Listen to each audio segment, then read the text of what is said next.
إن الحمد لله نحمده ونستعينه ونستغفره ونعوذ بالله من شرور أنفسنا ومن سيئات أعمالنا من يهده الله فلا مضل له ومن يضلله فلا هادي له وأشهد أن لا إله إلا الله وحده لا شريك له وأشهد أن محمدا عبده ورسوله يا أيها الذين آمنوا اتقوا الله حق تقاته ولا تموتن إلا وأنتم مسلمون يا أيها الناس اتقوا ربكم الذي خلقكم من نفس واحدة وخلق منها زوجها وبث منهما رجالا كثيرا ونساء واتقوا الله الذي تساءلون به والأرحام إن الله كان عليكم رقيبا يا أيها الذين آمنوا اتقوا الله وقولوا قولا سديدا يصلح لكم أعمالكم ويغفر لكم ذنوبكم ومن يطع الله ورسوله فقد فاز فوزا عظيما أما بعد فإن خير الحديث كتاب الله وخير الهدي هدي محمد صلى الله عليه وسلم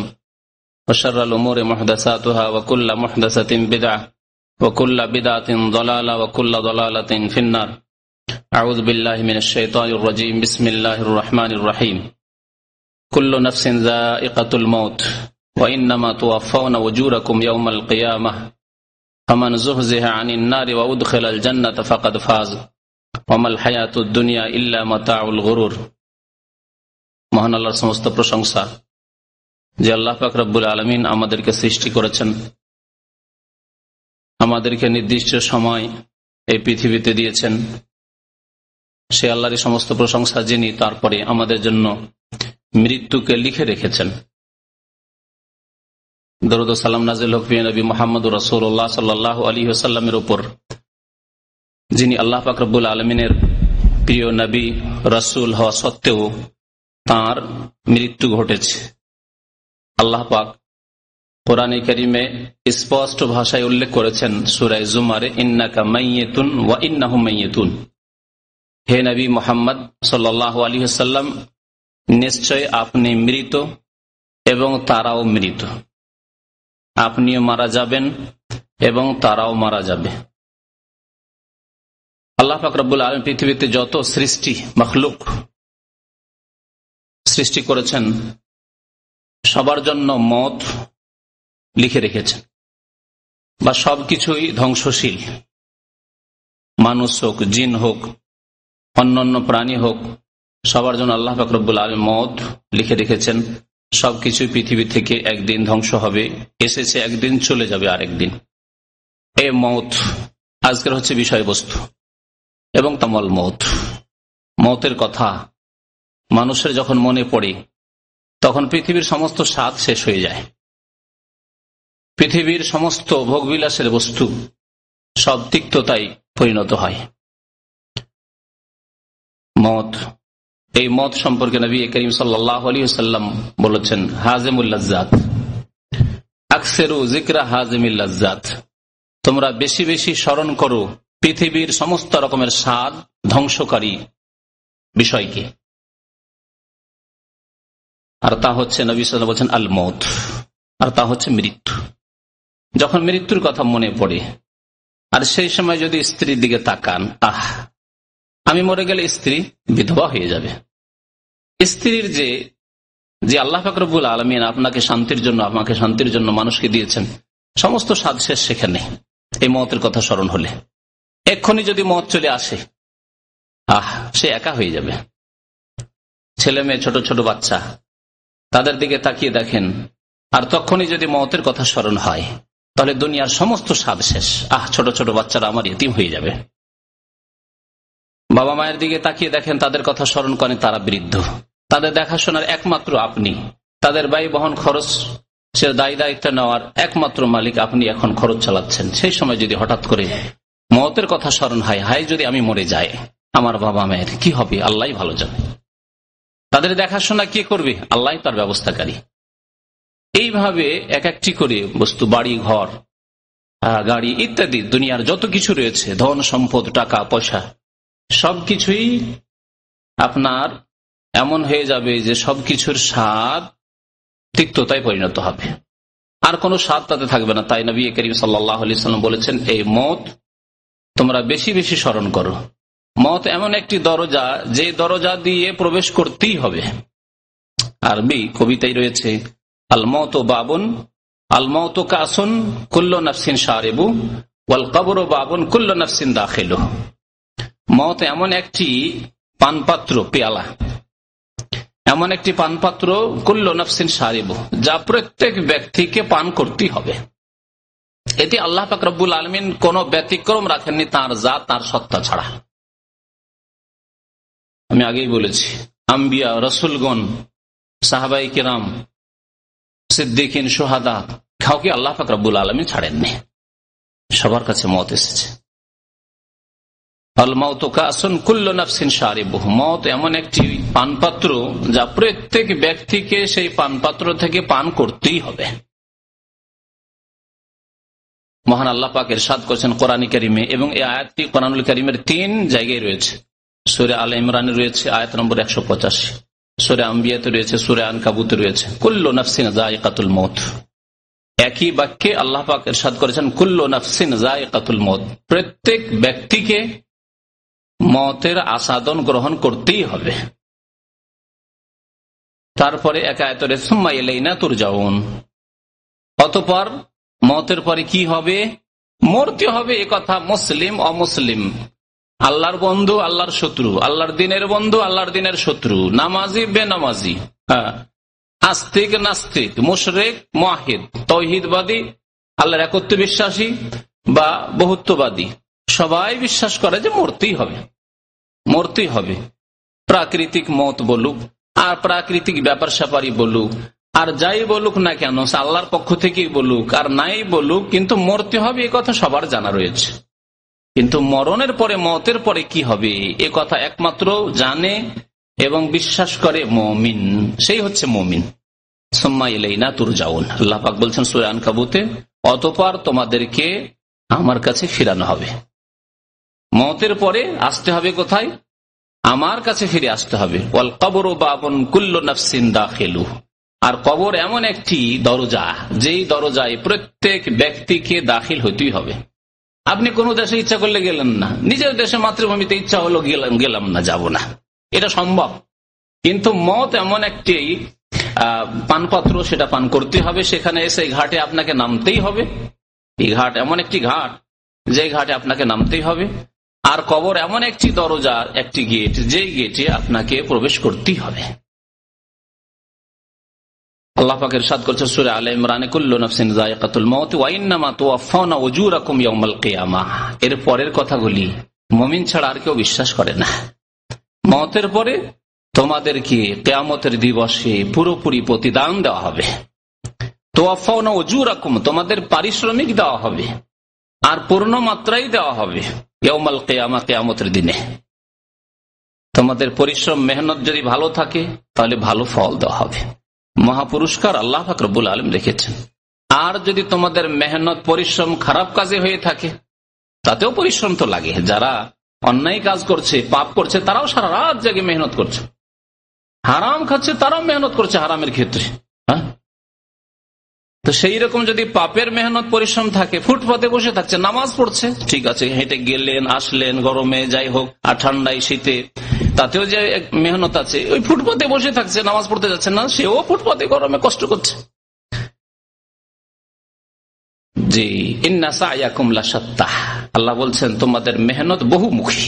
কেউ তো ভালো কাজের মেহনত করে, আবার কেউ খারাপ কাজের জন্য মেহনত করে। তাহলে সেখানে যে আল্লাহ পাক রব্বুল আলামিন পুরোপুরি বদলা দেবেন, ফামান যুহজিহা আনিন নারি ওয়া উদখিলাল জান্নাতা ফাকাদ ফাজ, সেখানে 2 শ্রেণীর মানুষ হবে। এক শ্রেণীর মানুষ যাদেরকে জাহান্নাম থেকে মুক্তি দেওয়া হবে এবং জান্নাতে তারা প্রবেশ করতে পারবে। ওয়া উদখিলাল জান্নাহ ফাকাদ ফাজ, এরাই হচ্ছে সফল কামিয়াব।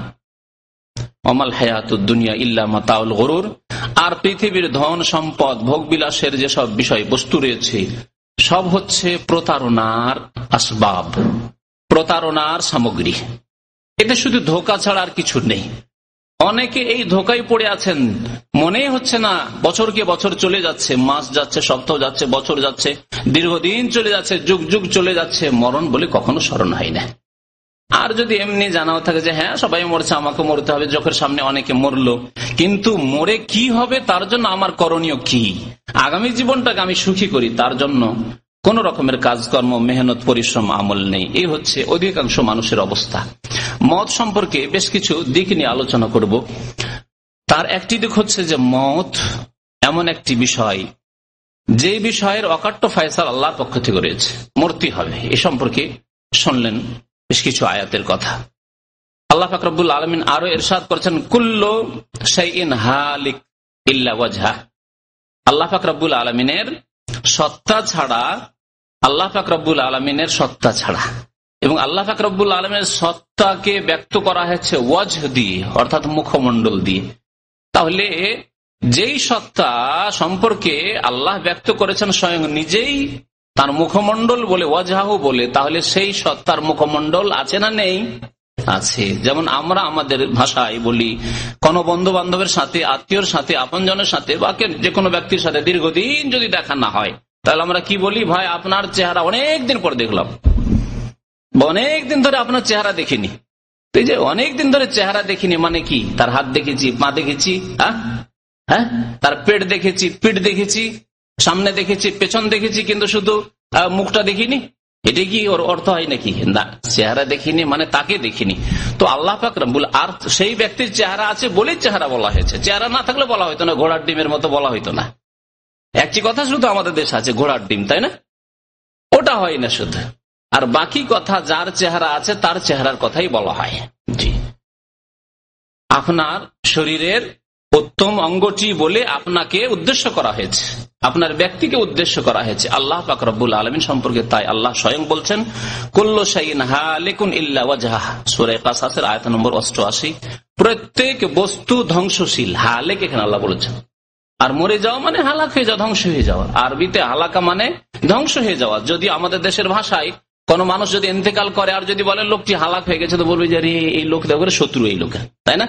হালাক হওয়া মানে আল্লাহর গজব বা অভিশাপ সম্পর্কে ধারণা করে থাকে মানুষ, কিন্তু হালাকা মানে হচ্ছে ধ্বংস হয়ে যাওয়া, কোন জিনিস নিশ্চিন্ন হয়ে যাওয়া।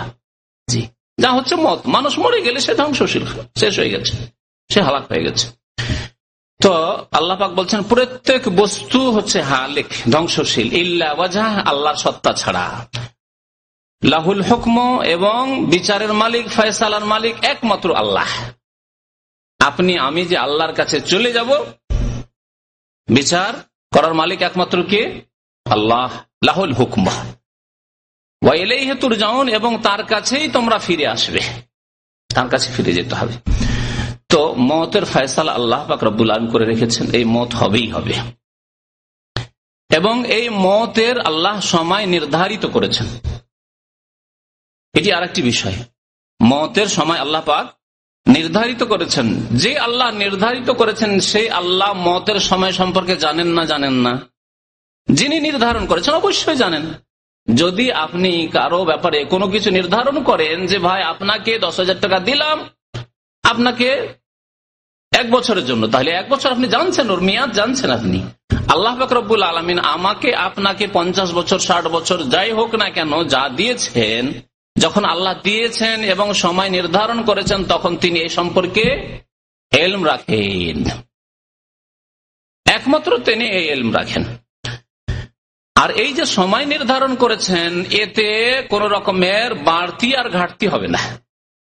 আল্লাহ সময় দিয়েছেন 60 বছর, আর বেড়ে গিয়ে 70 বছর হয়ে যাবে। সময় দিয়েছেন 60 বছর, আর একটা অ্যাক্সিডেন্ট হয়ে গেল, আর 30 বছর বয়সের যুবক মানুষ মরে গেলেন। এমনটা পৃথিবীতে হয় না, আর হবে না। কেন হয় না? যদি হয়ে যায়, যদি এরকম হয়ে যায়, ধরে নেন যে হয়ে যায়, যদি বা হয়ে যেত, তাহলে আল্লাহ পাক রব্বুল আলামিনের যে লিখনি রয়েছে সময় নির্ধারণ, সেটা ভুল প্রমাণিত হতো না? হতো না? আল্লাহ ভুল মুক্ত না ভুল যুক্ত? ভুল মুক্ত। তারপরে আল্লাহ পাক রব্বুল আলামিন যখন লিখে রেখেছেন আর সে সম্পর্কে জানেন, তাহলে আল্লাহর জানা ভুল সাব্যস্ত হয়ে যেত, যা অসম্ভব কথা।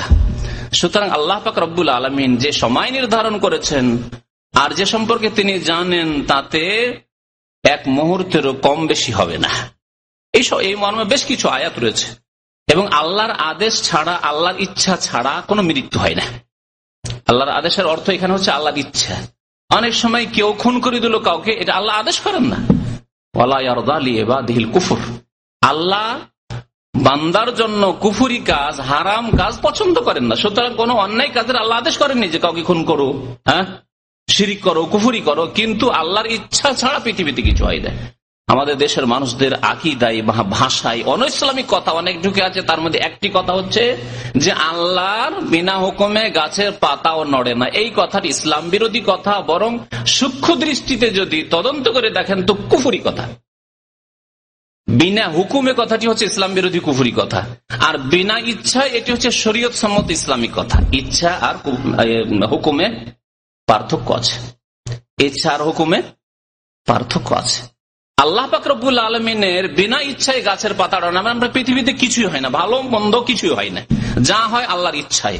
কারণ এই কথা যদি না বলি তাহলে আল্লাহর ইচ্ছার বাইরে তাহলে খুনগুলি হয়ে যাচ্ছে, আল্লাহর ইচ্ছার বাইরে তাহলে শিরক কুফরি হয়ে যাচ্ছে, তাহলে আল্লাহ অসহায় হয়ে গেলেন। তাই না? আমাদের ইচ্ছার বাইরে হয় কারণ আমরা অসহায়, স্বাভাবিক কথা। আমরা অনেক কিছু চাই না, হয়ে যায় পৃথিবীতে, কারণ মানুষ অসহায়। আপনি চান না, তারপর হয়ে যাচ্ছে। কিন্তু যখন বলবেন যে আল্লাহর ইচ্ছা ছাড়াও হয়ে যায়, তার মানে আল্লাহ কি তাহলে অপারগ? আল্লাহ কি অক্ষম তাহলে? নাউজুবিল্লাহ। এই যে কুফরি চলে আসবে, সেই জন্যই এই আকীদা হচ্ছে আহলে সুন্নাত ওয়াল জামাতের আকীদা, যে আল্লাহর ইচ্ছা ছাড়া পৃথিবীতে কিছুই হয় না। আল্লাহর ইচ্ছা ছাড়া গাছের পাতা নড়ে না, বাতাস আসে আল্লাহর ইচ্ছায়, গরম আসে আল্লাহর ইচ্ছায়, শীত আসে আল্লাহর ইচ্ছায়, ভালো হয় আল্লাহর ইচ্ছায়, মন্দ হয় আল্লাহর ইচ্ছায়, সবকিছু আল্লাহর ইচ্ছা হয়। কিন্তু হুকুম, হুকুম মানে হচ্ছে আদেশ। হুকুম মানে কি? আদেশ। আল্লাহ ভালো কাজের আদেশ করেন না খারাপ কাজের আদেশ করেন? না দুই কাজেরই আদেশ করেছেন? একমাত্র ভালো কাজের আদেশ করেছেন। আকিমুস সালাতা ওয়া আতুজ যাকাতা ওয়ারকাউ মা'আর রাকিঈন, লা তুশরিকু বিল্লাহি ইন্নাশ শিরকা লাযুলমুন আযীম। শিরিক করেন আল্লাহর সাথে। ওমা আতাকুমুর রাসূলু ফাখুযুহু, রাসূলের পথ না, অন্য পথ নিও না। ওমা ইউশাক্কিকির রাসূলা মিন বাদি মা তাবায়্যানা লাহুল হুদা, সৎ কথা, সত্য কথা, ইসলাম স্পষ্ট হয়ে যাওয়ার পরে যদি রাসূলের রাস্তা বাদ দিয়ে অন্য কোন রাস্তা কেউ গ্রহণ করে, তাহলে আল্লাহ সব ভালো কাজের আদেশ করেছেন। কোথাও আছে কি শিরকের আদেশ, জিনার আদেশ, খুনের আদেশ, মদপানের আদেশ? না, নেই। তাহলে আল্লাহ খারাপ কাজের আদেশ করেন না। তবে আল্লাহর ইচ্ছার বাইরে যেহেতু কিছু হয় না, সেজন্য আল্লাহ মানুষকে স্বাধীনতা দিয়ে ছেড়েছেন। আপনার সামনে বাচ্চা খেলা করেছে, আপনি স্বাধীন ছেড়ে রেখেছেন। খেলা করতে করতে হয়তো খারাপ কিছুতে হাত দিয়ে দিল, এমন একটা কাজ করলে অ্যাক্সিডেন্ট হয়ে গেল। খেলা করার জন্য আপনি স্বাধীনতা দিয়েছেন। যদি আপনি বেঁধে রাখতেন, স্বাধীনতা না দিতেন, তাহলে আগুনে হাত দিতে পারতো না বা অ্যাক্সিডেন্ট হতো না। আল্লাহ পাক রব্বুল আলামিন বান্দাদেরকে ওইরকম স্বাধীনতা দিয়ে রেখেছেন। তো আল্লাহ পাক রব্বুল আলামিন মত যে হবে এ সম্পর্কে তিনি জানেন এবং লিখে রেখেছেন, সময় নির্ধারণ করেছেন, তার কম বেশি হবে না। এবং আল্লাহ পাক রব্বুল আলামিন মত কিভাবে হবে, বিছানায় হবে, রাস্তায় হবে, অ্যাক্সিডেন্ট হবে, জিহাদের ময়দানে হবে, কার হাতে হবে, কিভাবে হবে, কোন রোগে হবে, সবকিছুই আল্লাহ পাক রব্বুল আলামিন জানেন এবং তা লিখে রেখেছেন। মহান আল্লাহ ইরশাদ করেছেন সূরা আলে ইমরান আয়াত নম্বর 145, ওমা কানা লিনাফসিন আন তামুতা ইল্লা বিইজনিল্লাহ, কোন ব্যক্তির মত হতেই পারে না আল্লাহর ইজেন, অনুমতি ছাড়া। ওমা কানা লিনাফসিন, কোন ব্যক্তির, আন তামুতা, কোন ব্যক্তির মত হতে পারে না ইল্লা বিইজনিল্লাহ, আল্লাহর অনুমতি ছাড়া। কিতাবা মুআজ্জালা, আল্লাহ লিখে রেখেছেন এবং মুআজ্জালা সময় নির্ধারণ করেছেন। আজাল থেকে, আজাল মানে সময়, মুআজ্জালা সময়কে আল্লাহ নির্ধারণ করেছেন, এতে কম বেশি হবে না। মহান আল্লাহ পাক আরো ইরশাদ করেছেন আরাফের আয়াত নম্বর 34, ওয়ালাকুম লিকুল্লি উম্মাতিন আজাল, প্রত্যেক জাতির সময়সীমা নির্ধারণ করেছেন। আল্লাহ জাতিরও সময়সীমা নির্ধারণ করেছেন। জরুরি নয় যে একটি জাতি চিরকাল কিয়ামত পর্যন্ত থাকবে। যখন জাতির সময় আল্লাহ নির্ধারণ করেছেন, তো ব্যক্তির সময় তো অবশ্যই নির্ধারিত রয়েছে। জাতির ব্যাপারটি অনেক সময় হয়তো বুঝতে অস্পষ্ট, বুঝতে পারছেন না, কিন্তু চোখের সামনে ইতিহাস রয়েছে। আদ সম্প্রদায় জাতি এসেছে, ধ্বংস হয়ে চলে গেছে। সামুদ সম্প্রদায় এসে ধ্বংস হয়ে চলে গেছে। মোগল জাতি এসেছিল, দীর্ঘদিন ভারতে রাজত্ব করেছে, চলে গেছে। পারস্য অগ্নিপূজক জাতিরা ছিল, তারা রাজত্ব করে চলে গেছে পারস্য দেশে। রোমান সাম্রাজ্যের জাতিরা এসেছিল, তারা রাজত্ব করে চলে গেছে, ধ্বংস হয়ে গেছে, ইত্যাদি ইত্যাদি। যে কোনো জাতির, আল্লাহ বলছেন ওয়ালিকুল্লি উম্মাতিন আজাল, প্রত্যেক জাতির আল্লাহ সময় নির্ধারণ করেছেন। কমিউনিস্টদের রাশিয়ায়, সোভিয়েত ইউনিয়নে আল্লাহ সময় নির্ধারণ করেছেন 70 বছর থেকে চলে গেছে, তাদের পতন ঘটেছে। এইভাবে যে কোনো জালেম হোক তাদেরও আল্লাহ সময় নির্ধারণ করে, চিরকাল জালেম থাকতে পারবে না। এমন একটি সময় আসবে যখন ধ্বংস হয়ে যাবে। তো আল্লাহ বলছেন ফাইদা যা আজালহুম, সুতরাং তাদের যখন সময় চলে আসবে, লা ইস্তাখিরুনা সাআতান, কিছুক্ষণ। আজকালকার আরবিতে সা মানে হচ্ছে 60 মিনিটের 1 ঘন্টা, কিন্তু কোরআনে কারীমের ভাষায় তখন 60 মিনিটের 1 ঘন্টার যুগ ছিল না, এই ঘড়ির জামানা ছিল না। তাই সাআতান মানে মুহূর্ত, 1 মুহূর্ত বিলম্ব হবে না, ওয়ালা ইস্তাকদিমুন, আর 1 মুহূর্ত আগেও আসবে না। আপনার যে সময় রয়েছে, আমার যে সময় রয়েছে, সেটা কেউ কমিয়ে দিতে পারবে না। সারা বিশ্বের মানুষ যদি একদিকে হয়ে যায় জালেমরা, তবু আমার বয়স আপনার বয়স কমিয়ে দিতে পারবে না। এই আকীদা হচ্ছে আমাদের ইমানি আকীদা, তাকদীরের প্রতি ঈমান। এই হচ্ছে আখিরাতের একটি অংশ, মওত, তার প্রতি ঈমান। দুটি বিষয় এখানে রয়েছে।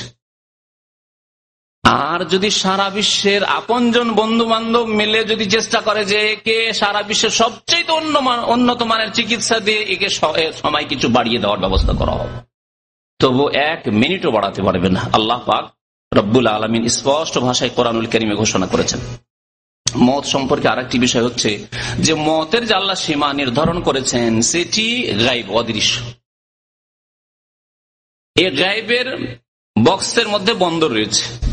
আমার বয়স কত, আমার আর কতদিন সময় থেকে গেছে, আপনাদের বয়স কত, আর কার কতটা সময় থেকে গেছে, পৃথিবীতে আর কতদিন থাকবেন, আর কতদিন ছিল টোটাল সময়। এটি হচ্ছে এমন এক গায়েব যা বন্ধ রয়েছে, আপনি দেখতে পান না। সারা পৃথিবীর কেউ দেখতে পায় না, না নবী, না ওলি, না কেউ, কোন ব্যক্তি জানে না, এমনকি ফেরেশতাও জানে না, যতক্ষণ পর্যন্ত মালাকুল মওতকে এই দায়িত্ব না দিয়ে দেওয়া হয়। আর তা 1 বছরের, 1 বছর হিসাব নিকাশ তাকে দেওয়া হয় যে 1 বছরে এতগুলি আত্মার রূহ তোমাকে কবজ করে নিয়ে আসতে হবে। তার আগে পর্যন্ত কিছুই জানে না। তো এই এমন এক অদৃশ্য ইস্তাজার আল্লাহ বিহি, আল্লাহ পাক রব্বুল আলামিন সেই গায়ব অদৃশ্যকে নিজের জন্য খাস করেছেন। এই ইলম, এই জ্ঞান আল্লাহ ছাড়া আর কেউ রাখে না। সূরা লোকমানের আয়াত নম্বর 34 শেষ আয়াত আল্লাহ ইরশাদ করেছেন, ইন্নাল্লাহা ইনদাহু ইলমুস সাআহ ওয়া ইউনাজ্জিলুল গায়স ওয়া ইয়ালামু মা ফিল আরহাম ওয়া মা তাদরি নাফসুন মাযা তাকসিবু গাদা ওয়া মা তাদরি নাফসুন বিআইয়ি আরদিন তামুত। আল্লাহ পাক রব্বুল আলামিন এখানে কয়টি বিষয় উল্লেখ করেছেন? এগুলোকে গায়বের মাফাতিহ, চাবি বলা হয়েছে। মাফাতিউল গায়বি খামসা, গায়বের চাবি, এমন গায়ব অদৃশ্য যে সম্পর্কে কোন মানুষ জানে না, কোন নবী ওলি কেউ জানে না, কোন ফেরেশতাকে খবর নেই। তার শেষ আল্লাহ বলছেন ওয়া মা তাদরি নাফসুন, কোন ব্যক্তি জানে না যে বিআইয়ি আরদিন তামুত, কোন দেশে, কোন শহরে, কোন গ্রামে, কোন সময়ে, কখন মৃত্যু হবে, কি অবস্থায় মৃত্যু হবে।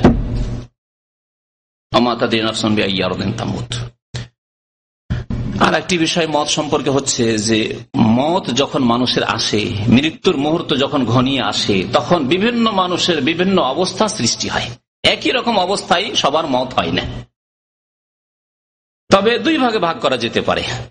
ইমানদার এবং সৎকর্মশীল আল্লাহর নেক বান্দা, যারা ভালো মানুষ, নামাজি, হারাম কাজ করে না, ওয়াজিব তরক করে না, তাদের আশা করা যায় যে ভালো অবস্থায় হবে মওতের।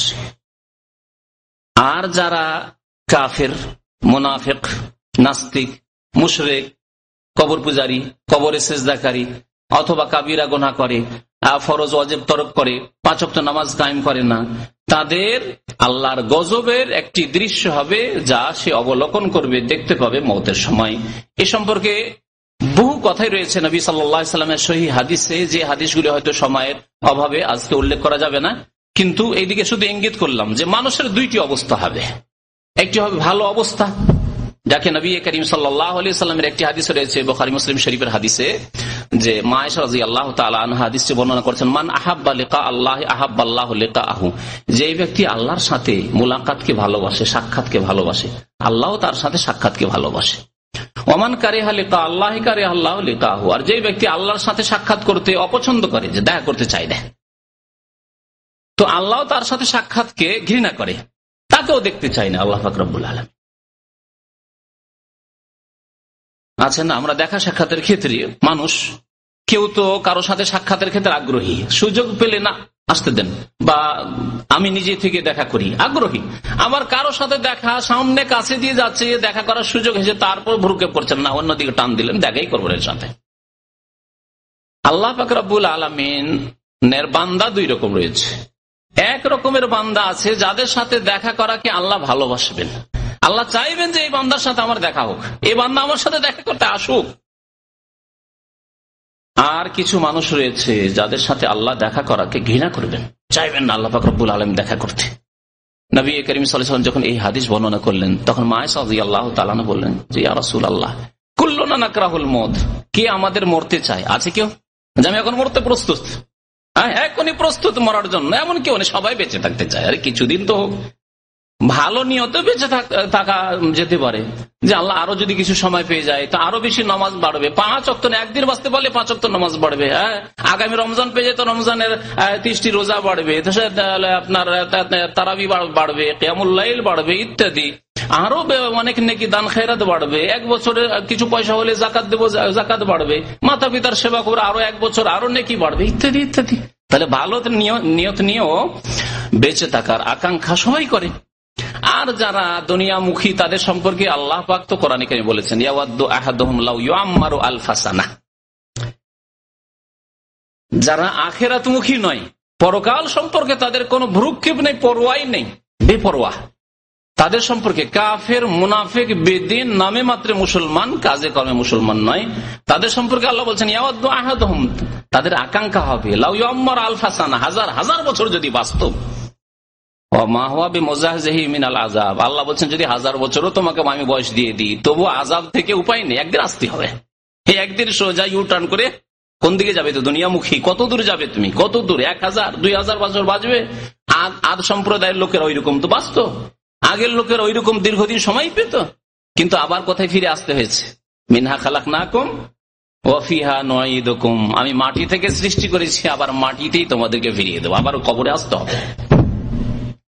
অমিনা নখরে যখন এই মাটি থেকে, কবর থেকে তোমাকে উদ্গত করবো, আবার বের করবো, তারা তো নখরা পুনরায়, আর কিয়ামতে বিচার দিবসে হাজির হইতে হবে, জবাবদিহি করতে হবে। তো জিজ্ঞাসা করলেন মা আয়েশা রাদিয়াল্লাহু তাআলা আনহা, আমরা সবাই মত থেকে বাঁচতে চাই, কে ইচ্ছে করে মরতে চায়? যখন মরতে চায় না তার মানে আল্লাহর সাথে সাক্ষাৎ করতে চাই না, তাহলে আমরা যে মরতে চাই না, তাহলে আল্লাহ কি আমাদেরকে ঘৃণা করেন? প্রশ্ন, সংশয়। নবী করিম সাল্লাল্লাহু আলাইহি ওয়াসাল্লাম বলছেন এই হাদিসের অর্থ এই নয় যেটা তুমি বুঝেছো। এই হাদিসের অর্থ হচ্ছে যে যখন একেবারে মৃত্যুর মুহূর্ত ঘনিয়ে আসে আর মালাকুল মউত এসে হাজির হয়ে গেছেন, তার আগে অসংখ্য ফেরেশতারা চারিদিক থেকে ঘিরে নিয়েছেন, যদি সৎকর্মশীল হয়, ভালো মানুষ হয়, নেক মানুষ হয়, তাহলে আল্লাহর ভালো ফেরেশতা যারা, আল্লাহর সুসংবাদদাতা ফেরেশতা, ফেরেশতা সবগুলি ভালো, আযাবের ফেরেশতাও ভালো, আর যেগুলি আল্লাহর নিয়ামত দানকারী ফেরেশতা তারাও ভালো, কিন্তু যেগুলি সুসংবাদদাতা ফেরেশতা, ভালো রূপ নিয়ে, ভালো চেহারা নিয়ে, ভালো আকার নিয়ে সে হাজির হবে আর সুসংবাদ শোনাবে। নবী করিম সাল্লাল্লাহু আলাইহি ওয়াসাল্লাম সেই হাদিস রয়েছে, ইউবাশশিরু বিরিজওয়ানিল্লাহি ওয়া কারামাতিহি, আল্লাহর সন্তুষ্টির সুসংবাদ শোনাবে। বান্দা তুমি চিন্তা করিও না, তুমি চিন্তা করো না ছেলে মেয়েদের কথা, চিন্তা করিও না স্ত্রীর কথা, চিন্তা করি না দুনিয়ার কথা, কি ছুটে যাচ্ছে আর কি থেকে গেল, কি করতে পারলাম না, ওইসব চিন্তা করিও না। সুসংবাদ তোমার জন্য, আল্লাহ তোমার উপর রাজি রয়েছে। সুসংবাদ তোমার জন্য সম্মানের বস্তু আল্লাহ তৈরি করে রেখেছেন, কারামাত, তোমাকে সম্মানিত করার জন্য আল্লাহ পাক রব্বুল আলামিন তোমার নিয়ামত তৈরি করে রেখেছেন জান্নাতে। এই যখন সুসংবাদ দেওয়া হয়, তখন কি আগ্রহ মরার জন্য। ফেরেশতাদেরকে দেখে ফেলে আর ফিরতে তো পারবেন না, কিন্তু তখন আগ্রহ যে তাড়াতাড়ি যায়, যত তাড়াতাড়ি যেতে পারবো, আখিরাতের দিকে পাড়ি দিতে পারবো, মতের ওপারে চলে যেতে পারবো, ততই সুখ আর সুখ। এই সময় আল্লাহর সাথে সাক্ষাতে অত্যন্ত আগ্রহী হয়ে যায় একজন নেক মুমিন বান্দা। নবী করিম সাল্লাল্লাহু আলাইহি ওয়াসাল্লাম আয়েশা রাদিয়াল্লাহু তাআলা আনহাকে এইভাবে বোঝালেন কথাটি। পক্ষান্তরে একজন পাপী, কাফের, মুনাফিক, মুশরিক, গুনাহগার, বেনামাজি, পাপিষ্ঠ, যারা কাবিরা গুনাহ করেছে এবং তওবা করে সংশোধন করেনি, এই অবস্থায় রয়েছে। হঠাৎ করে যখন মওতের সময় চলে আসলো, বুশরা বিআযাবিল্লাহি ওয়া গাযাবিহি, আল্লাহর আযাবের সংবাদ দেওয়া হয়। আল্লাহর আযাবের ফেরেশতারা বিকট রূপ নিয়ে, চেহারা নিয়ে, আকার নিয়ে এসে বলে, এই খবিস, আইয়াতুহান নাফসুল খবিসা, হে খবিস আত্মা, হে খবিস আত্মা, চলো আর কতদিন পৃথিবীতে থাকবে, আর সময় নেই। এখন বোঝা যাবে কি করেছো দুনিয়াতে। এই যখন ধমক দিতে থাকবে, শাসানিমূলক কথা বলতে থাকবেন ফেরেশতাগণ আযাবের, তখন পালাবার চেষ্টা করবে। কিন্তু উপায় আছে, আল্লাহর আযাবের ফেরেশতা দেখে নিয়েছে, মালাকুল মউতকে দেখে নিয়েছে, এখন আর উপায় নেই, যেতেই হবে। কিন্তু চাইবে না যেতে, গেলেই মরণের ওপারে গেলেই তো আযাব শুরু হবে। কবর থেকে যে আযাব শুরু হবে, আল্লাহ এই আযাব তার শেষ হওয়ার নয়। আর তো নামাজ পড়ার সুযোগ নেই, আর তওবা করার সুযোগ নেই। এই মুহূর্ত সম্পর্কে নবী করিম সাল্লাল্লাহু আলাইহি সাল্লাম বলছেন যে ইউকবালু তাওবাতুল আবদে মা লাম ইউগারগির, বান্দার তওবা অতক্ষণ পর্যন্ত কবুল হবে যতক্ষণ পর্যন্ত এই মৃত্যুর অবস্থাকে অবলোকন না করে নিয়েছে। গারগারা, মওতের গারগারা এসে যাওয়া, মানে মওতের ফেরেশতাদেরকে দেখে নেওয়া, তারপরে তওবা করবে। কিন্তু আর তওবার সুযোগ নেই। বলবে রব্বের জীবন আল্লাহ ফিরিয়ে দাও, কিন্তু আল্লাহ ফিরাবেন না। লাআল্লি আমালু সালিহান, আল্লাহ কিছু ভালো আমল করে আসবো, আল্লাহ বেশি কিছু করতে পারিনি, আল্লাহ সামান্য কিছু করেছি, কিন্তু গুনার পাহাড় বেশি রয়েছে, আল্লাহ আল্লাহ তুমি মাফ করে দাও। আযাবে ফেরেশতাদেরকে অনুরোধ করা শুরু করবে। কিন্তু আল্লাহ পাক রব্বুল আলামিন যেমন বলেছেন, লা ইস্তাখিরুনা সাআতান ওয়া লা ইস্তাকদিমুন, এক মুহূর্ত বিলম্ব হবে না, আর এক মুহূর্ত আগেও মওত আসবে না। তো এই সময় পছন্দ করবে না যে তার মওত হোক। নবী করিম সাল্লাল্লাহু আলাইহি ওয়াসাল্লাম বলছেন, এই সময় আল্লাহ ঘৃণা করে যে এই খবিস বান্দা যাতে করে আমার সামনে না আসে, এই খবিস বান্দা যাতে করে আমার রহমত যেহেতু পাওয়ার হকদার নয়, অধিকারী নয়, সুতরাং সামনে না আসে। আল্লাহ তাকে ঘৃণা করে এবং তার সাথে সাক্ষাৎকে ঘৃণা করে। তো মওতের সময় বিভিন্ন অবস্থা হবে, তার মধ্যে একটি অবস্থার দিকে ইঙ্গিত করলাম যে সেটি হচ্ছে যে ফিরতে চাইবেন। এ সম্পর্কে একাধিক আয়াত কোরআন কারীমে রয়েছে, ফিরতে চাইবে যে আল্লাহ ফিরিয়ে দাও, আল্লাহ ফিরিয়ে দাও। আল্লাহ বলবেন কাল্লা ইন্নাহা কালিমাতুন হুয়া কাইলুহা ওয়া মিন ওয়ারাইহিম বারযাখুন ইলা ইয়াউমি ইউবআসুন, কখনো হবে না। আল্লাহ পাক রব্বুল আলামিন নীতিমালা এই কথা নেই যে কোন ব্যক্তিকে মওতের দৃশ্য দেখে দেওয়ার পরে আবার ফিরিয়ে দেওয়া হবে না। তাহলে তো চোখে দেখে নিল। আল্লাহ পাক ঈমানের জন্য প্রথম শর্ত রেখেছেন আল্লাযীনা ইউমিনুনা বিল গায়ব, যারা না দেখে বিশ্বাস করেছে। আযাবের ফেরেশতাকে দেখোনি, নেয়ামতের ফেরেশতাকে দেখোনি, কবরের অবস্থা দেখোনি, ওহী কেমন করে নাযিল হয়েছে দেখোনি, জিবরাইল কেমন ভাবে নবী সাল্লাল্লাহু আলাইহি ওয়াসাল্লামের কাছে এসেছেন তা তুমি দেখোনি, কোরআনে কারীম কি আসমান থেকে নাযিল হয়েছে, আসমানি সিলেবাস তাও দেখোনি, জান্নাতও দেখোনি, জাহান্নামও দেখোনি, তারপরও বিশ্বাস করতে হবে। আল্লাযীনা ইউমিনুনা বিল গায়ব, যদি বিশ্বাস না করেন, দেখে নিলেন তারপরে বিশ্বাস করেন না, আল্লাহর সুযোগ দেবেন না। এই সময় তওবার দরজা বন্ধ হয়ে যায়, নবী করিম সাল্লাল্লাহু আলাইহি ওয়াসাল্লাম বলেছেন। মওত সম্পর্কে আরেকটি কথা এখানে বলে দিই, তা হচ্ছে যে মওত আল্লাহ যখন নির্ধারণ করেছেন, সুতরাং এই ক্ষেত্রে আপনার এই ইখতিয়ার নেই, স্বাধীনতা নেই যে আপনি সেই ক্ষেত্রে তাড়াহুড়া করবেন, যে আমার জীবন, আমার প্রাণ আমি নাশ করে দিলাম, আমি থাকলাম না, এই ইখতিয়ার নেই, যাকে আত্মহত্যা বলা হয়। সেজন্য আত্মহত্যা একটি বড় হারাম কাজ এবং কাবিরা গুনাহ। এই সম্পর্কে বিস্তারিত একটি আলোচনা আছে, যেটি পাবেন আপনি, রেকর্ড হয়ে আছে। তো আর এইরকমই যখন আত্মহত্যাও করা যাবে না, আত্মহত্যা হয়তো করেন না, অনেক ভালো মানুষ আছে, কিন্তু মওতের আকাঙ্ক্ষা করে, মওতের আশা করে যে মওত চলে আসুক, এবং মওতের আশা আকাঙ্ক্ষায় হয়তো মওতের জন্য দোয়া করে যে আল্লাহ তুমি মরণ করো। জায়েজ নয়, হারাম। আমাদের দেশে বহু মানুষ করে, তার মধ্যে মহিলাদের মধ্যে এই রোগ সবচেয়ে বেশি আছে না? স্বামী স্ত্রী তো সারা জীবন ভালো কাটলো, একবার কোনোদিন একটু কোন রকমের গরমির হয়ে গেছে হয়তো, বা একটু জুলুম হয়ে গেছে, হতে পারে মানুষ মাত্রে জুলুম হয়ে যেতে পারে, জুলুম হয়ে গেছে বা কিছু হয়েছে বা মনের উল্টো হয়েছে, আল্লাহ আর বেঁচে থাকতে চায় না, আল্লাহ তুমি আমার মত করো, মরণ করো। নিজের মত তো চাই। মহিলাদের আর একটি রোগ আছে ছেলে মেয়েদের ক্ষেত্রে। একটা ছেলে কোনো কিছু করতে গিয়ে, খেলাধুলা করতে গিয়ে কোন রকমের কিছু ক্ষতি করে চলে এসছে, বা কোনো কাজ করতে গিয়ে ক্ষতি করে চলে এসছে, অ্যাক্সিডেন্ট হয়ে গেছে। কি বলে আমাদের দেশের মহিলারা, মর তুই, মরিসনি, আবার ফিরে এসছিস তুই।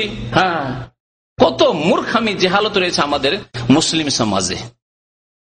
না নিজের মতের আকাঙ্ক্ষা করা যাবে, না অন্য কারো। যদি নিজের আপনি নিজেরটাকে মনে করছেন আমার নিজের প্রাণ, নিজের জীবন, তারপরে যদি মতের আকাঙ্ক্ষার দোয়া না করা যায়, তাহলে ছেলে মেয়েদের জন্য বা অন্য কোনো মানুষের জন্য, এমনকি শত্রুর জন্য মতের আকাঙ্ক্ষা করা না, শরীয়ত সম্মত কাজ নয়। তাই নবী করিম সাল্লাল্লাহু আলাইহি ওয়াসাল্লাম নিষেধ করেছেন কঠোর ভাবে, লা ইয়াতামান্নায়ান্না আহাদুম মিনকুমুল মাউতা, তোমাদের কেউ যেন মতের আকাঙ্ক্ষা না করে যে আল্লাহ মত যদি হয়ে যেত, আল্লাহ যদি মরে যেতাম। সাধারণত এরকম কখন করে হয়, স্বামী স্ত্রীতে ঝগড়া হয়েছে, অথবা বাবা মায়ের সাথে ঝগড়া হয়েছে, অশান্তি, এমন পারিবারিক অশান্তি, আর যার কারণে থাকতে পারছেন, এগুলি ক্ষেত্রে হয়ে থাকে আমাদের সমাজে। আর হয়ে থাকে রোগ ব্যাধির ক্ষেত্রে, পেটে চরম ব্যথা আর থাকতে পারছেন না, বুকে ব্যথা আর থাকতে পারছেন না, এমন কোন রোগ হয়েছে, অনেক চিকিৎসা করলেন ভালো হচ্ছেন না, বিছানায় পড়ে আছেন, পেশাব পায়খানায় বিচারে হয়তো, আর যে আত্মীয় স্বজন আছে তারাও আপনাকে আর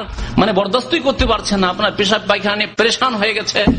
এই সময়গুলিতে বিশেষ করে অনেক মূর্খ লোকেরা মতের আকাঙ্ক্ষা করে, আল্লাহ তুমি মত করো, আর কতদিন এরকম বিছানায় পড়ে থাকবো। নিষেধ। নবী করিম সাল্লাল্লাহু আলাইহি ওয়াসাল্লাম বলেছেন, লা ইয়াতামান্নায়ান্না, কোন ব্যক্তি যেন আশা আকাঙ্ক্ষা না করে মতের, লিদুররিন নাযালা বিহি লিদুররিন আসাবাহু, রয়েছে কোন বালা মুসিবতের কারণে, বিপদ আপদের কারণে, জি কোন অসুখ ব্যাধির কারণে, অথবা ঋণী হয়ে যাওয়ার কারণে। আমাদের দেশে অনেকে ঋণের বোঝা কাঁধের উপর চেপে গেছে, আর ঋণ পরিশোধ করতে পারে না, আর হয়তো অপমান করছে, সমাজে অপমান হচ্ছে। যারা টাকা পয়সা পাবে, স্বাভাবিক কথা, বিশ্বাস বলছে ইন্নালি সাহিবিল হক মাকালাম, যে ব্যক্তি টাকা পয়সা পাবে তার বলার অধিকার রয়েছে, চেপেও বলতে পারে অনেক সময়, কারণ ভাবছে হয়তো চেপে বললে আপনি হয়তো দেবেন কোনো ব্যবস্থা করে। তো এই ক্ষেত্রে অনেকে আত্মহত্যা পর্যন্ত করে, ঋণের বোঝা নিয়ে আর বরদাস্ত করতে পারছেন, আত্মহত্যা করে। আর যদি আত্মহত্যা হারাম, জাহান্নামে যাব, তো মনে করে যে হয়তো এইটুকু জায়েজ হবে, তাই বলে কি করে আল্লাহর কাছে, তো আল্লাহ তুমি মত করে দাও, মরে যাই, তাহলে সব ঠান্ডা হয়ে যাবে। আর কি আমার কাছে চাইতে আসবে, আর কে গলায় গামছা দেবে, কে ধরবে আমাকে, আর পারি না আল্লাহ বরদাস্ত করতে, জায়েজ নয়। কোন বালা মুসিবত, বিপদ আপদের জন্য মতের আকাঙ্ক্ষা করা, আশা করা জায়েজ নয়। নবী করিম সাল্লাল্লাহু আলাইহি ওয়াসাল্লাম বলেছেন, ফাইন কানা লাবুদ্দা ফাইলান, যদি বরদাস্ত আর হচ্ছে না। অনেকের এরকম হয়, জালেম প্রশাসক, আপনি একেবারে নির্দোষী মানুষ, নিষ্পাপ মানুষ, আপনাকে ধরে উঠিয়ে নিয়ে চলে গেল, বছরকে বছর জেলে, আর টর্চার আর নির্যাতন করছে, আর বরদাস্ত করতে পারছেন না। তাহলে রাস্তা কি আছে আল্লাহর কাছে দোয়া করার, যে আল্লাহ তুমি তোমার কাছে আমাকে নিয়ে নাও? রাস্তা আছে, কি রাস্তা আছে, কিন্তু সরাসরি মত চাওয়া যাবে না। সরাসরি আল্লাহ আমাকে মত দিয়ে দাও, আমাকে মরণ দাও, এই দোয়া করা যাবে না। কি দোয়া করতে হবে? নবী করিম সাল্লাল্লাহু আলাইহি ওয়াসাল্লাম এই দোয়া শিখিয়েছেন, ফাইন কানা লাবুদ্দা ফাইলা, যদি অবশ্যই হয় যে না তোমাকে দোয়া করতেই হবে মতের, তাহলে কি করো? সরাসরি মতের দোয়া করি না যে আল্লাহ আমার মরণ করো, না, আল্লাহুম্মা আহইনি মা কানাতিল হায়াতু খায়রাল লি ওয়া তাওয়াফফানি ইযা কানাতিল ওয়াফাতু খায়রাল লি। আল্লাহ আহইনি, আমাকে বাঁচিয়ে রাখো, পৃথিবীতে জীবিত রাখো, মা কানাতিল হায়াতু খায়রাল লি, যতদিন আমার জন্য বেঁচে থাকা কল্যাণকর হয়। আল্লাহ যদি বেঁচে থাকায় কোনো ভালো থাকে, আল্লাহ আমার পরিবারের, আমার ছেলে মেয়েদের, আমার স্ত্রী, তাদের যদি ভালো থাকে, তাহলে আল্লাহ আমাকে বাঁচিয়ে রাখো। ওয়াতাওয়াফানি ইযা কানাতিল ওয়াফাতু খায়রাল লি, আর আমাকে মৃত্যু দান করো যখন আমার জন্য মরে যাওয়াই ভালো হবে। আল্লাহ তুমি ভালো জানো যে আমার জন্য বেঁচে থাকা ভালো না আমার জন্য মরে যাওয়া ভালো, আল্লাহ তুমি ভালো জানো। সুতরাং এইভাবে দোয়া করতে পারা যেতে পারে বেশি বিপদ আপদ হলে, কিন্তু সরাসরি মত চাওয়া যাবে না।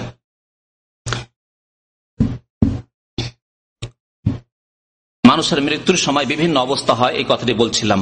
তার মধ্যে একটি অবস্থা হচ্ছে যে কাফের, মুনাফিক, বেনামাজি, কাবিরা গুনাহ করে যারা মারা যায়, তাদের যখন আত্মাগুলিকে ফেরেশতাগণ গ্রহণ করেন, এ সম্পর্কে কোরআনে কারীমে আল্লাহ পাক রব্বুল আলামিন সূরা সিজদায় বলেছেন যে কুল ইয়াতাওয়াফাকুম মালাকুল মউত। তাহলে মানুষের আত্মা যে গ্রহণ করেন, মৃত্যু দান করেন যে ফেরেশতা, তার নাম কি? আমাদের দেশের মানুষরা জানে আজরাইল বলে, তাই না? আজরাইল নামে কোন ফেরেশতার নাম না কোরআনুল কারীমে রয়েছে। কোরআন কারীম তো সাধারণ মানুষ পড়ে নিতে পারবে, যে এক খতম দিয়ে আর খুঁজি যে কোথায় আজরাইল আছে, আছে কোথাও? কোথায় নেই। কোরআনে কারীমে শুধু ফেরেশতাগণের নামের মধ্যে জিবরাইল রয়েছে আর মিকাইল রয়েছে। ইসরাফিল কোরআনুল কারীমে আছে না। আর মালাকুল মউত আছে। মালাকুল মউত মানে মরণের ওপর নিযুক্ত ফেরেশতা, মরণের দায়িত্বশীল ফেরেশতা। আল্লাহ কোরআনে কারীমে সূরা সাজদা এই আয়াতে উল্লেখ করছেন যে কুল ইয়াতাওয়াফাকুম, হে নবী আপনি মানুষকে জানিয়ে দেন, ইয়াতাওয়াফাকুম মালাকুল মউত, তোমাদেরকে মওতের ফেরেশতা ওয়াফাত দিয়ে থাকেন, মৃত্যু দিয়ে থাকেন, তোমাদের আত্মাগুলিকে গ্রহণ করে থাকেন। এখানে এক বচন আল্লাহ বলেছেন মালাকুল মউত। আবার অন্য আয়াতে আল্লাহ পাক বলেছেন তাওয়াফাতহু রাসূলুনা, আমার দূতগণ অর্থাৎ ফেরেশতাগণ রাসূলের বহু বচন জামা হচ্ছে রসুল, তাওয়াফাতহু রুসুলুনা ওয়া হুম লা ইউফাররিতুন। আল্লাহ পাক বলছেন যে আমার রসুলগণ, আমার দূতগণ অর্থাৎ ফেরেশতাগণ ওয়াফাত দিয়ে থাকেন, আত্মা গ্রহণ করে থাকেন।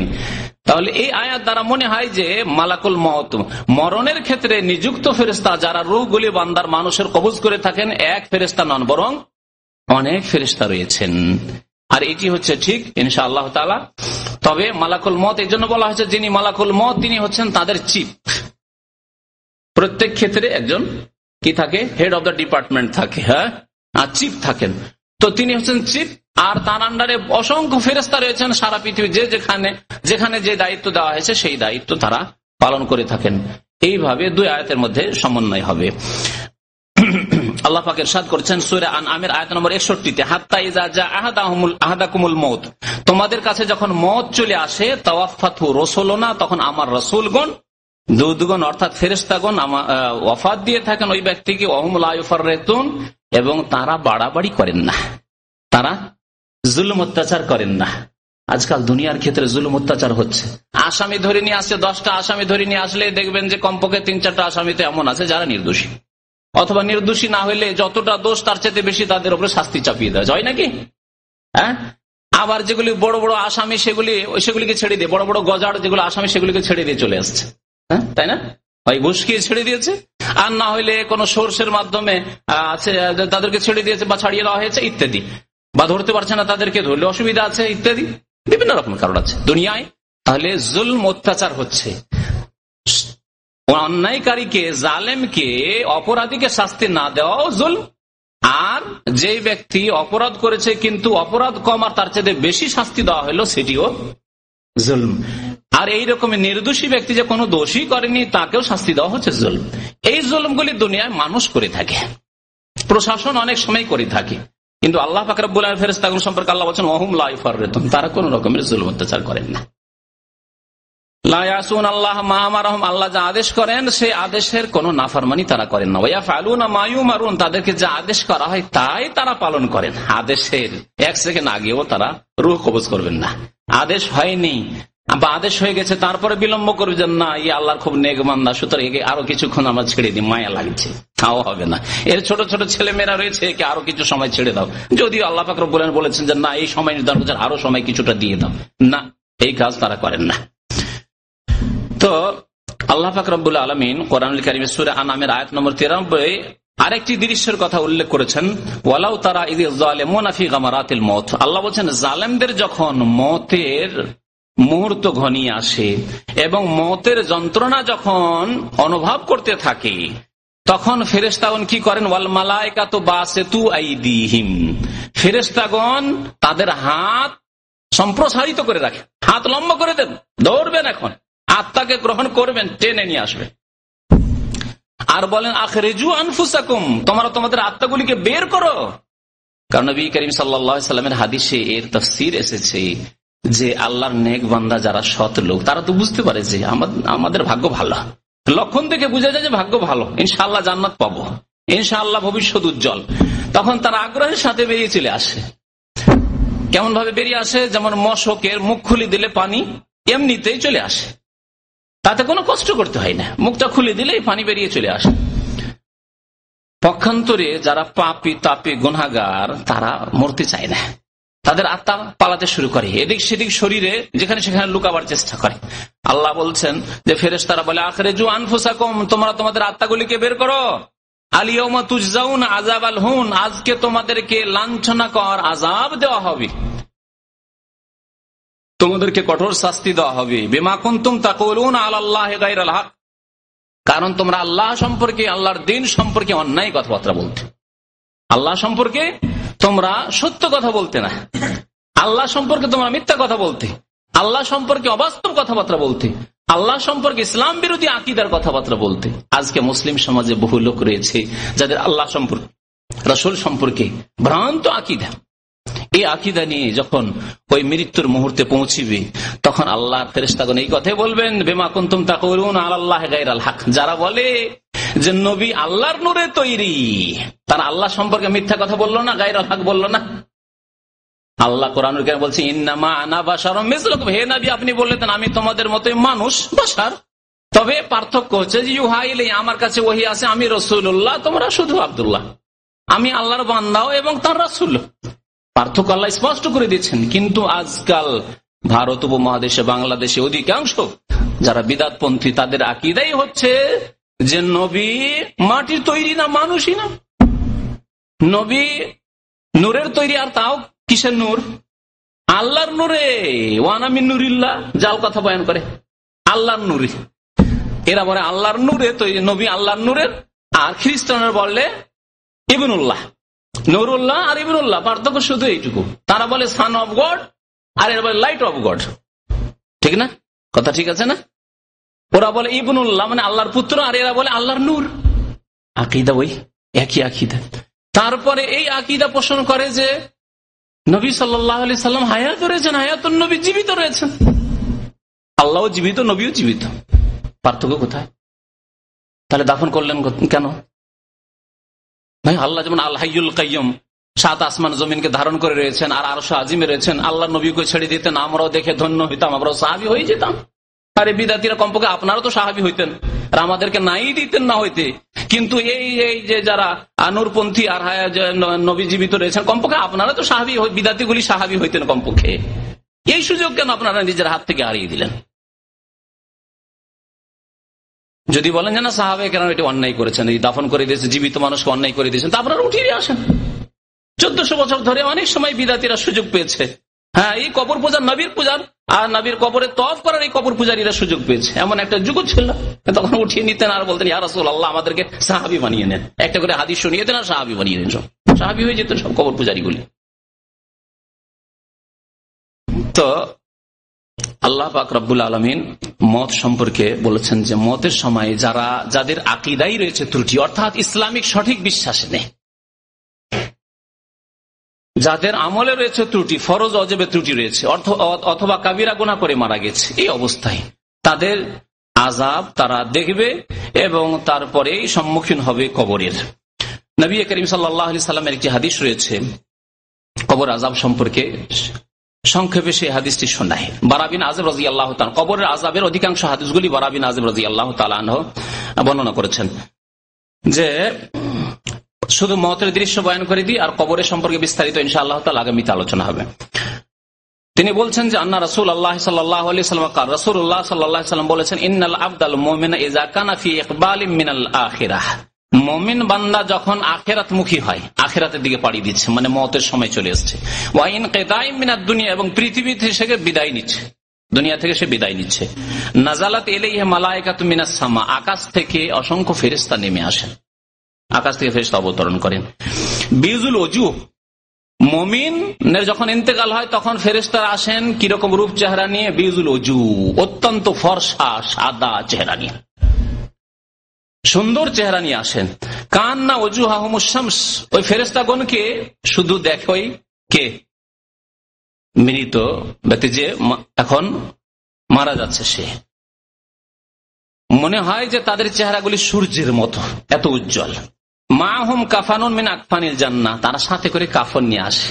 আমরা দেহের জন্য কাফনের ব্যবস্থা করি, আর আল্লাহর ফেরেশতাগণ আসেন কিসের জন্য? কাফন নিয়ে। আত্মা রুহের জন্য কাফন নিয়ে আসেন। তাদের সাথে কাফন থাকে, কিন্তু মুমিনের জন্য যেহেতু কাফন নিয়ে এসে, তা হচ্ছে মিন আকফানিল জান্নাহ, জান্নাতের কাফন নিয়ে আসা হয়, রেশমের কাফন নিয়ে আসা হয়। ওয়া হানুতুম মিন হানুতিল জান্নাহ, আর আতর সুগন্ধি নিয়ে আসা হয়, ফেরেশতারা নিয়ে আসেন জান্নাতের সুগন্ধি। হাত্তা ইয়াজলিসু মিনহুম মাদ্দাল বাসার, অসংখ্য ফেরেশতা বসেন। অসংখ্য ফেরেশতা বললে ভাবলেন হয়তো এই কতগুলি হয়তো ফেরেশতা এসেছেন। যেমন আমরা রোগীকে দেখতে যাই, যে মুমূর্ষু অবস্থায় আছে, একবার শেষ অবস্থায় আত্মীয় স্বজন, বংশ, গ্রামবাসী সবাই হয়তো সব উঠে চলে এসছে, হয়তো 25, 50, 100 জন চারিদিক থেকে ঘিরে আছে, এইরকমই হয়তো ধারণা। নবী করিম সাল্লাল্লাহু আলাইহি ওয়াসাল্লাম বলছেন যে না, এত ফেরেশতা আসেন মাদ্দাল বাসার, যতদূর পর্যন্ত দৃষ্টি যায় ততদূর পর্যন্ত শুধু ফেরেশতাই দেখেন, ফেরেশতাই দেখেন। যার ইন্তেকাল হচ্ছে সে অসংখ্য ফেরেশতাকে এরকম দেখতে পান যতদূর তার দৃষ্টি যায়। সুম্মা ইয়াজিউ মালাকুল মউত, তারপরে মালাকুল মউত আসেন, মালাকুল মউত আসেন। হাত্তা ইয়াজলিসা ইনদা রাসিহি, তার মাথার কাছে, অসুস্থ ব্যক্তি, ইন্তেকালের সময় হয়ে গেছে, মাথার কাছে বসে যান আর বলেন, হে ফেরেশতা, আইয়াতুহান নাফসু তাইয়্যিবাতু উখরুজি ইলা মাগফিরাতিম মিনাল্লাহি ওয়া রিদওয়ান, হে পবিত্র আত্মা, আইয়াতুহান নাফসুত তাইয়্যিবা, বলেন হে পবিত্র আত্মা, হে সুন্দর আত্মা, হে সৎ আত্মা তাইয়্যিবা, বেরিয়ে আসো ইলা মাগফিরাতিন মিনাল্লাহ, আল্লাহর মার্জনার দিকে আর আল্লাহর সন্তুষ্টির দিকে, রিজওয়ান। কাল নবী করিম সাল্লাল্লাহু আলাইহি ওয়াসাল্লাম বলেন, ফাতাখরুজু তাসিলু কামা তাসিলুল কাতরাতু মিন ফিস সাকা, তার আত্মা খুব সহজে বেরিয়ে আসে, এই মৃত্যুর কোনো যন্ত্রণা ভোগ করে না, খুব সহজে বেরিয়ে চলে আসে। যেমন যদি মশক খুলে দেওয়া হয়, সেখান থেকে পানি পড়তে শুরু হয়, অথবা মশকে যদি সামান্য ছিদ্র থাকে তাহলে তা দিয়ে বিন্দু বিন্দু পড়তে থাকে, ওই রকম ফায়াখুজাহা, যখন খুব সহজে বেরিয়ে চলে আসে আত্মা, তখন তা গ্রহণ করেন ফেরেশতা মালাকুল মউত। ফাইজা আখাযাহা, নিয়ে নেওয়ার পরে লাম ইয়াদাউহা ফি ইয়াদিহি তারফাত আইন, 1 মিনিটের জন্য নিজের হাতে রাখেন না, সাথে সাথে নিয়ে, সাথে যে ফেরেশতা রয়েছেন রহমতের ফেরেশতাগণ, তাদের কাছে কাফন রয়েছে, তাদেরকে দিয়ে দেন। হাত্তা ইয়াখুযুহা ফায়াজআলুহা ফি যালিকাল কাফান। আরেকটি হাদিস রয়েছে, একে অপরের ফেরেশতাগণ দেখতে চান, তার আত্মা দেখি এত সুন্দর আত্মা, এত সৎ লোক, এত নামাজি লোক, এত দিনদার, এত পরেশগার লোক, দেখি আমি দেখবো একটু, আমি দেখবো একটু, আমি দেখবো একটু। যেমন ভালো জিনিসকে আমরা একে অপরের কাছ থেকে নিয়ে দেখতে আগ্রহ প্রকাশ করি, এইভাবে ওই জান্নাতের কাফনে নিয়ে নেওয়া হয়, ওয়াজালিকাল হানুত, এবং সুগন্ধি দেওয়া হয়। ওয়ায়াখরুজু মিনহা কাআতিয়াবে নাফহাতে মিসকিন ওয়াজিদাত আলা ওয়াজহিল আরদ, সুগন্ধি বের হতে থাকে, পৃথিবীর যতই মূল্যবান সুগন্ধি হোক না কেন, সমস্ত সুগন্ধি আতরের চাইতে মূল্যবান সুগন্ধি সেখান থেকে বের হতে থাকে। কিন্তু এই সুগন্ধি পাবে কে? কারণ এটি হচ্ছে পরলৌকিক বিষয়, এটি হচ্ছে গায়েব অদৃশ্যের বিষয়, সেজন্য এই দুনিয়ার মানুষ পাবে না। ওই মৃত ব্যক্তি মাইয়েত মারা যাচ্ছে, সে পাচ্ছে এবং ফেরেশতাগণ পাচ্ছেন। ফায়াসআদুনা বিহা, এই তার আত্মা নিয়ে তাড়াতাড়ি দ্রুত বেগে আল্লাহর কাছে ছুটে যান রহমতের ফেরেশতারা, নিয়ে যান। আকাশে যেমন যাওয়া হয়, তখন সেখানে সুগন্ধি হইতে থাকে। প্রথম আকাশের যে দরজায় নিযুক্ত ফেরেশতা বলেন যে কি ব্যাপার, এত সুগন্ধি কিসের, এত কেন সুগন্ধি? যারা জানো না, অমুক গ্রামের অমুক ব্যক্তি আল্লাহওয়ালা পরেশগার মানুষ ছিলেন, মুমিন বান্দা ছিলেন, সুন্নতের অনুসারী ছিলেন, 5 ওয়াক্ত নামাজ পড়তেন তিনি, দিনদার, তার আজকে ইন্তেকাল হয়েছে। তাই নাকি? তার ইন্তেকাল হয়েছে? আরে ভালো কথা, ভালো কথা। আহলান ও সাহলান করে স্বাগতম জানিয়ে তারপরে সাথে সাথে দরজা খুলিয়ে দেওয়া হয়। এই হাদিস এখান থেকে শেষ করেছি। তারপরে নিয়ে যাওয়া হয় ইল্লিনে। তাহলে বোঝা গেল যে জান্নাতের নিয়ামত রয়েছে কোথায়? আকাশের দিকে রয়েছে, নিয়ে যাওয়া হয় সেখানে।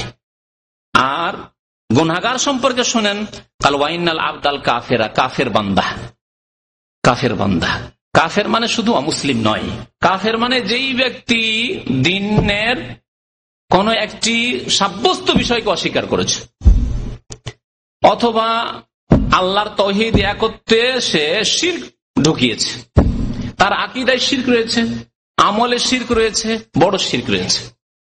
বিশ্বাস করে যে আল্লাহ পাক রব্বুল ওলিয়া আউলিয়াকে দায়িত্ব দিয়ে দিয়েছেন, অনেক দায়িত্ব, তার মধ্যে সন্তান সন্ততি ছেলে মেয়ে দা ওলিয়া আউলিয়া দিতে পারেন, জিলানি দিতে পারেন, চিশতি দিতে পারেন, শাহজালাল দিতে পারেন, আটরশি গেলে পাওয়া যায়, হ্যাঁ ইত্যাদি ইত্যাদি, ফুরফুরা গেলে পাওয়া যায়, চরমনায় গেলে পাওয়া যায়। সেখানে গেলে তারা আল্লাহর ওলি, আল্লাহর কাছ থেকে তারা নিয়ে দিতে পারেন, এই ক্ষমতা আছে।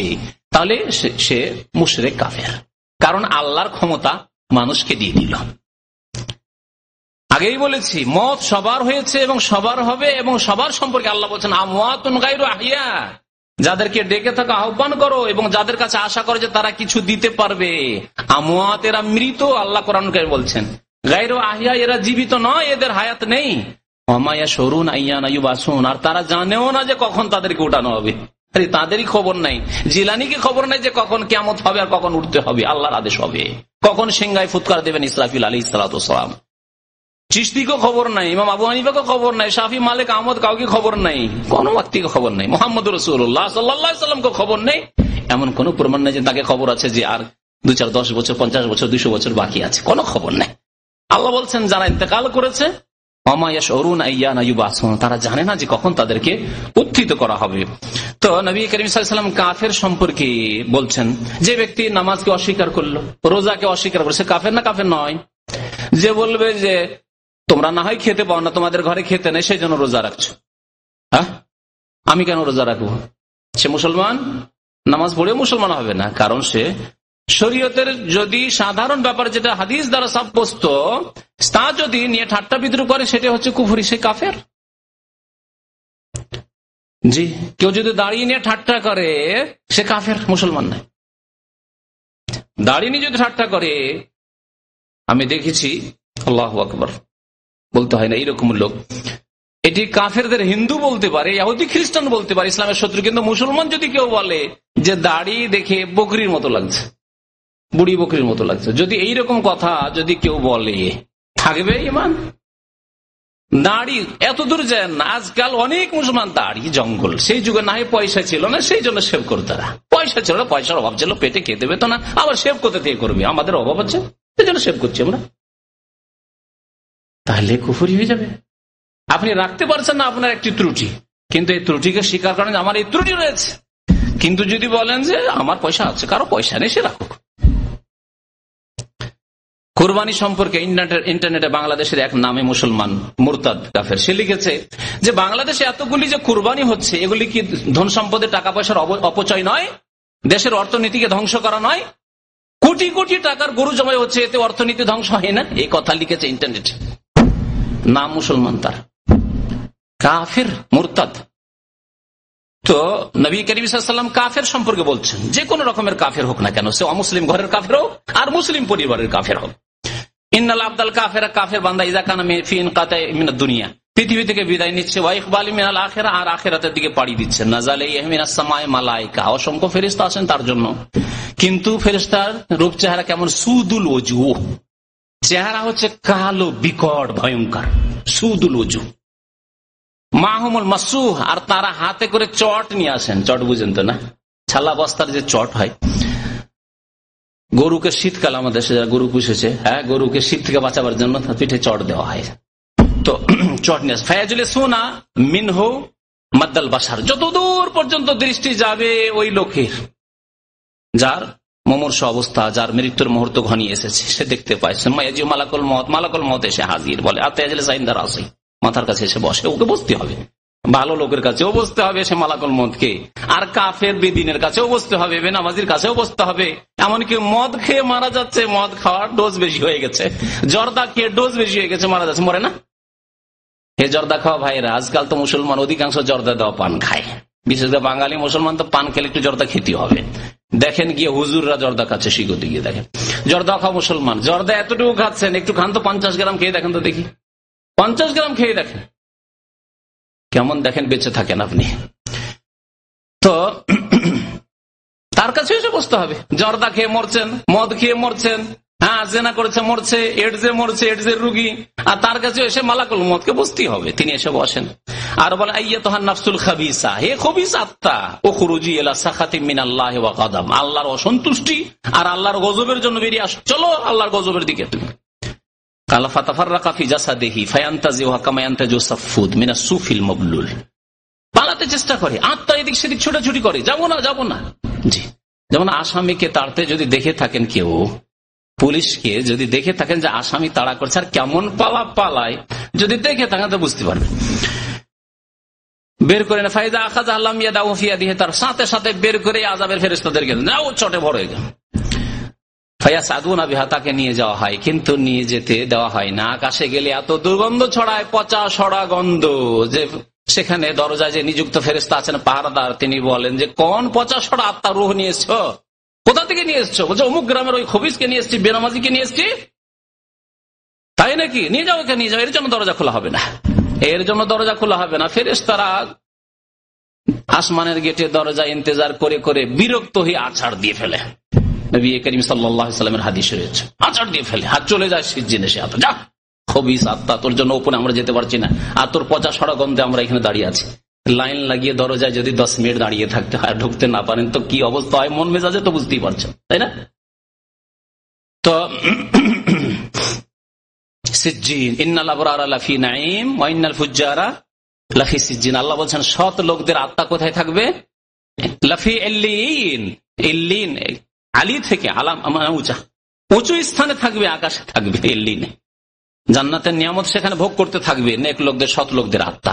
ওয়াইনাল ফুজ্জার লাফি সিজ্জিন, আর যারা ফাসিক, ফাজির, গুনাহগার, পাপিষ্ঠ, কাফের হোক আর মুসলিম পাপিষ্ঠ হোক, লাফি সিজ্জিন, সিজিন মানে জেল, আল্লাহর জেলখানা, সে আত্মার জেলখানা সিজ্জিনে থাকবে, সেখানে চলে যাবে। সেই সম্পর্কে কোরআনে কারীমের একটি আয়াতে আল্লাহ পাক ইরশাদ করেছেন, লা তুফাত্তাহু লাহুম আবওয়াবুস সামায়ে, তাদের জন্য আকাশের দরজা খোলা হবে না। ওয়ালা ইয়াদখুলুনাল জান্নাহ, এবং জান্নাতে তারা প্রবেশ করতে পারবে না হাত্তা ইয়ালিজাল জামালু ফি সাম্মিল খিয়াত, যতক্ষণ পর্যন্ত কোন ওট কোথায় প্রবেশ না করবে? সূচের ছিদ্রে, সূচের যে ছিদ্রতে উট কি ঢুকতে পারবে? ও ঢুকতে পারবে না। যেমন উট ঢোকা অসম্ভব, তেমনি কাফের, মুনাফিক, নাস্তিক, বেদিন, বেনামাজির জান্নাতে যাওয়া অসম্ভব। এবং জাহান্নামে যাওয়ার মূল কারণ হচ্ছে নামাজ ত্যাগ করা। যেহেতু আমার সামনে সমস্ত ভাইরা মুসলিম রয়েছেন, সুতরাং আবার সতর্ক করেছে মুসলিম ভাইদেরকে, খবরদার। আলহামদুলিল্লাহ, আল্লাহ লাখ লাখ শুকরিয়া যে আমাদেরকে মুসলিম পরিবারে জন্ম দিয়েছেন। আল্লাহ পাক রব্বুল আলামিন, বলুন আলহামদুলিল্লাহ। এই ইমানকে যদি 5 ওয়াক্ত নামাজ পড়ি তাহলে আমরা টিকিয়ে রাখলাম, আর যদি নামাজ ছেড়ে দিই তাহলে হিন্দু, ইহুদি, খ্রিস্টান, কাদিয়ানি সবার সমান হয়ে গেলাম, মুশরিকের সমান হয়ে গেলাম, কার্ল মার্কস, লেনিন, ফেরাউন সবার সমান হয়ে গেলাম। তাই নবী সাল্লাল্লাহু আলাইহি ওয়াসাল্লাম বলেছেন যে কিয়ামতের মাঠে ওয়াকানা ইয়াউমাল কিয়ামাহ মা কারুন ওয়া ফিরাউন ওয়া হামান ওয়া উবাই ইবনে খালাফ, বেনামাজি কার সাথে উঠবে? কারুন, ফিরাউন আর হামান আর উবাই ইবনে খালাফ, এদের সাথে উঠবে বেনামাজি। আল্লাহ কোরআনে কি বলেছেন? মা সালাকাকুম ফি সাকার, জাহান্নামে যাওয়ার প্রথম কারণ কি? কালু লাম নাকু মিনাল মুসাল্লিন, আমরা নামাজ পড়তাম না। আল্লাহ যেন আমাদেরকে 5 ওয়াক্ত নামাজ কায়েম করার তৌফিক দান করেন। আল্লাহ আমাদেরকে মওতের পরের আখিরাতের জীবনের জন্য আল্লাহ আমাদেরকে প্রস্তুতি নেওয়ার তৌফিক দান করেন। আল্লাহ পাক রব্বুল আলামিন আমাদেরকে সৎ আমলের মাধ্যমে আল্লাহ পাক রব্বুল আলামিন তার রহমতে যেন হকদার আমাদেরকে বানিয়ে দেন। আল্লাহ আমাদেরকে জাহান্নামের আযাব থেকে বাঁচান, মরণের যন্ত্রণা থেকে আল্লাহ পাক রব্বুল আলামিন যেন আমাদেরকে মুক্তি দান করেন। মরণের সময় আমাদেরকে কালিমা লা ইলাহা ইল্লাল্লাহ মুহাম্মাদুর রাসূলুল্লাহ পড়ার জন্য তৌফিক দান করেন, এবং নবী করিম সাল্লাল্লাহু আলাইহি ওয়াসাল্লামের হাদিসের আমরা যেন হকদার হইতে পারি। মান কানা আখিরু কালামিহি ইনদাল মাউতি লা ইলাহা ইল্লাল্লাহ দাখালাল জান্নাহ, যেই ব্যক্তির সর্বশেষ বাক্য মওতের সময়, মরণের সময় যদি বলতে পারেন লা ইলাহা ইল্লাল্লাহ মুহাম্মাদুর রাসূলুল্লাহ, এই কথা যদি বলে দিতে পারেন, যদি বলতে পারেন আশহাদু আল্লা ইলাহা ইল্লাল্লাহ ওয়া আশহাদু আন্না মুহাম্মাদান আবদুহু ওয়া রাসূলুহু দাখালাল জান্নাহ, নবী করিম সাল্লাল্লাহু আলাইহি ওয়াসাল্লাম বলেন সেই ব্যক্তি জান্নাতে অবশ্যই যাবে। আল্লাহ কাকে তৌফিক দিবেন? যে সারা রাত ফিল্ম দেখবে তাকে, যে রাত্রে ঘুমাইলো যে ফজরে উঠবো না তাকে কলিমা পড়ার তৌফিক দিবেন না। ওই অবস্থায় মত হবে, ওই খারাপ নিয়ত নিয়ে নামাজ পড়বো না এই নিয়ত নিয়ে শুয়েছে, ফিল্ম দেখে শুয়েছে, মদ খেয়ে শুয়েছে, জর্দা খেয়ে শুয়েছে, যারা হারাম ইনকাম করে শুয়েছে, দুনিয়া দুনিয়া পেট আর পেট করে মরছে, তাদেরকে কি কলিমা পড়ার তৌফিক দিবেন না? তাহলে 5 ওয়াক্ত নামাজ কায়েম করে ফরজ ওয়াজিব আদায় করে বেশি বেশি আল্লাহকে স্মরণ করতে হবে। উঠতে বসতে চলতে ফিরতে রাস্তায় ঘাটে সবসময় কখনো আস্তাগফিরুল্লাহ, কখনো সুবহানাল্লাহ, কখনো আলহামদুলিল্লাহ, কখনো লা ইলাহা ইল্লাল্লাহ, কখনো আপনি লা হাওলা ওয়ালা কুওয়াতা ইল্লা বিল্লাহ, কখনো কালিমা তাওহীদ লা ইলাহা ইল্লাল্লাহ ওয়াহদাহু লা শারীকা লাহু লাহুল মুলকু ওয়া লাহুল হামদু ওয়া হুয়া আলা কুল্লি শাইইন কাদির।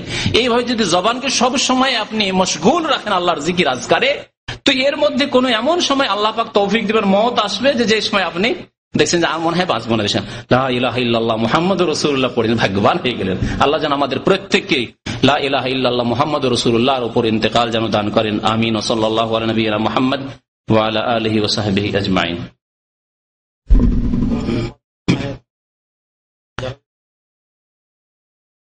কর্মের মাধ্যমে হায়াত কম বেশি হয় এইরকম একটি হাদিস আছে, আর আসল হচ্ছে যে বয়সে কম বেশি হয় না, কিন্তু হায়াত কম বেশি হয় এ কথাও হাদিস আছে। তাহলে দুটির সমন্বয় কি হবে? এটা অনেকবারই আমি বলেছি, আবার বলছি। প্রথম কথা, মত হবে। আপনি যতই কর্ম করেন না কেন, নবী করিম সাল্লাল্লাহু আলাইহি ওয়াসাল্লামের চাইতে ভালো কর্ম আর কার হইতে পারে? তার কি ইন্তেকাল কি ঠেকাতে পেরেছে কোনো কিছুতে? কর্ম না, সাহাবায়ে কেরামের। তাহলে মত হবে। কিন্তু কিছু উলামাদের নিকটে এরকম আছে যে তকদির 2 প্রকার, ভাগ্য। এক হচ্ছে যে অকাট্য তকদির, আপনার অমুক দিন মত হবে, এতে কর্ম দিয়ে আপনার মতে বিলম্ব হবে না। কিন্তু আর এক তকদিরের ভাগ করেছেন, তার তকদির মুআল্লাক, মানে শর্ত সাপেক্ষ তকদির।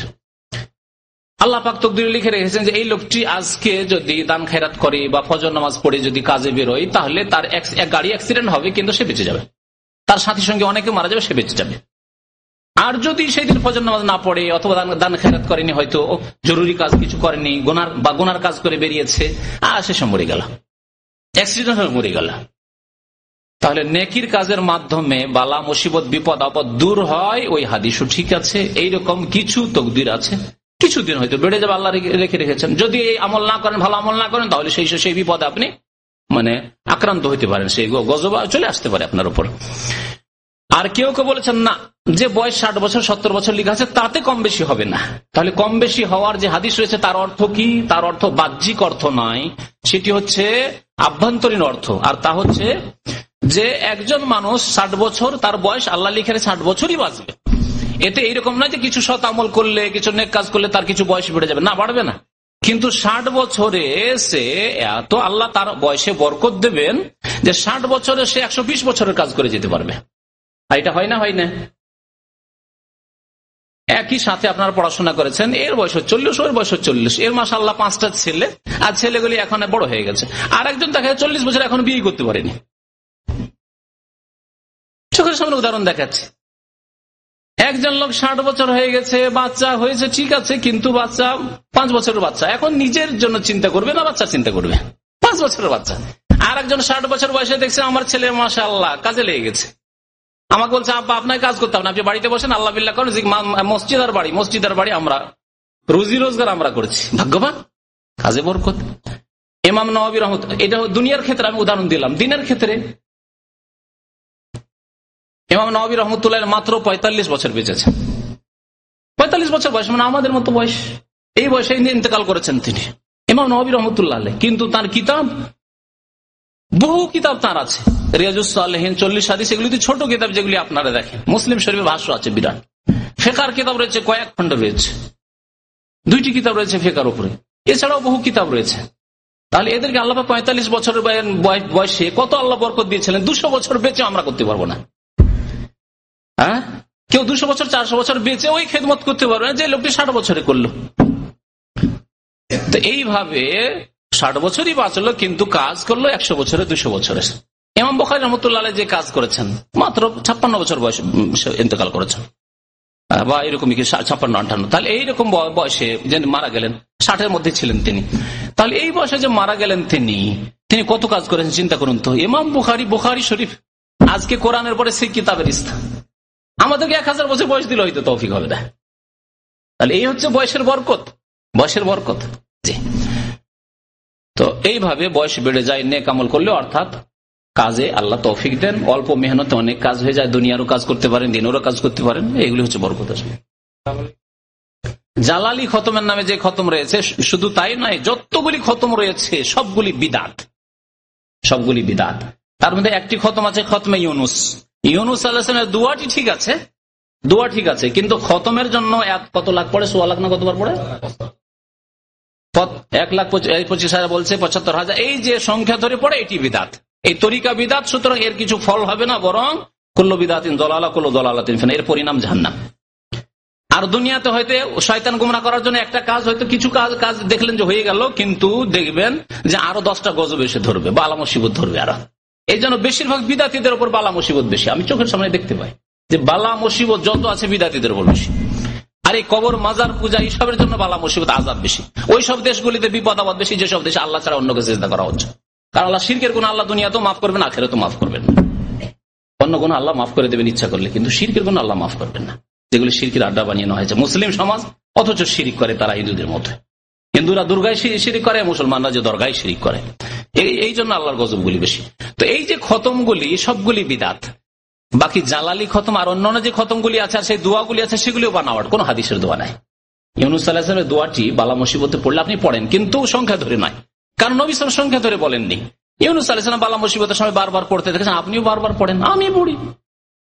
কোন টেনশন হলে, কোন চিন্তা হলে, হইতে পারে মানুষের জীবনে, বা কোন রকমের বিপদ আপদ আসলে কতবার যে পড়ে আল্লাহ পাক রব্বুল আলামিন, আপনি ওইরকম আমল করেন, আপনাকে শেখাচ্ছি। কিন্তু সংখ্যা ধরে যে আমার মা অসুস্থ আছে, সুতরাং 1.25 লাখ বার পড়ি, 75,000 বার পড়ি, সবাই ভাগ করে নাও, এই তুমি কতবার, তুমি কত 10,000, তুমি 10,000, তুমি 10,000, তুমি 10,000, তুমি করে ভাগ করে দেন, সব বিদাত, সব বিদাতি কাজ।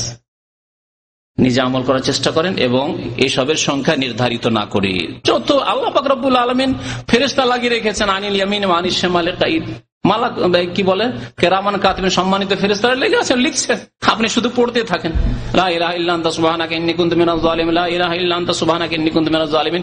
কিন্তু অনুষ্ঠান বানিয়ে মজলিস আবার বানায় না, ওটা আরেকটি বিদআত। যেতে বলেন একটা অনুষ্ঠান করি, ইউনুস আলাইহিস সালামের দোয়া পড়া অনুষ্ঠান করি আমরা সবাই মিলে, না।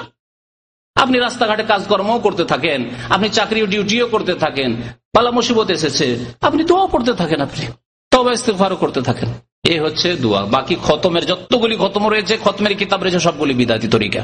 জি, বাবরি চুল রাখা যদি তার সাথে দাড়ি রাখে তো ভালো, কিন্তু এক শরীর বাবরি এখানে দেখা যায় আবার, আর বাবরি হইতে হইতে চলে গেছে আবার মহিলা চুলে চলে গেছে, তাই না? এটি চরম ফাঁসেকি এবং লানতের কাজ। যাদের দাড়ি নেই আর বলছে বাবরি চুল রাখবো, নবীর তরিকায় চুল রাখবো, সেটি গুনহার কাজ।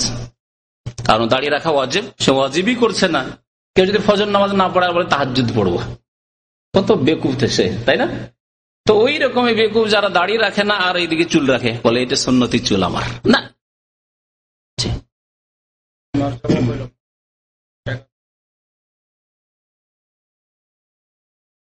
মায়ের নামে টাকা দান করলে মা পাবে। আর্থিক যে নেকি রয়েছে, মানে অর্থ দিয়ে নেকি, সাদকা খায়রাতের মাধ্যমে যে নেকি, ওগুলো মৃত ব্যক্তিকে পৌঁছিবে।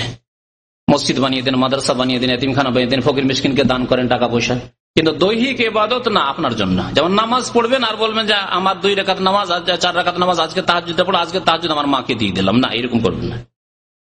হ্যাঁ, উমরার ক্ষেত্রে যেহেতু উমরা ইবাদত দৈহিক এবং আর্থিক, উমরা করতে গিয়ে আপনাকে পয়সা খরচ করতে হয়, সুতরাং উমরা এবং হজ এগুলি করা যেতে পারে মৃত ব্যক্তিদের পক্ষ থেকে, অথবা অসুস্থ যারা চলতে পারে না তাদের পক্ষ থেকে। হ্যাঁ, যুবকদের পক্ষ থেকে নয়, আপনার আব্বা সুস্থ, স্ত্রী সুস্থ, তাদের পক্ষ থেকে এসব বদল উমরা ওইসব নেই।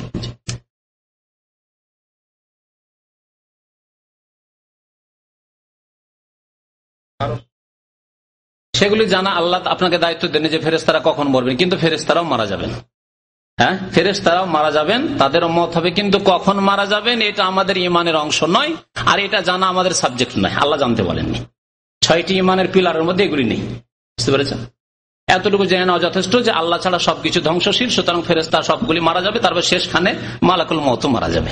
জি, সাল্লাল্লাহু আলা নবিয়িনা মুহাম্মদ ওয়া আলা আলিহি ওয়া সাহবিহি আজমাইন।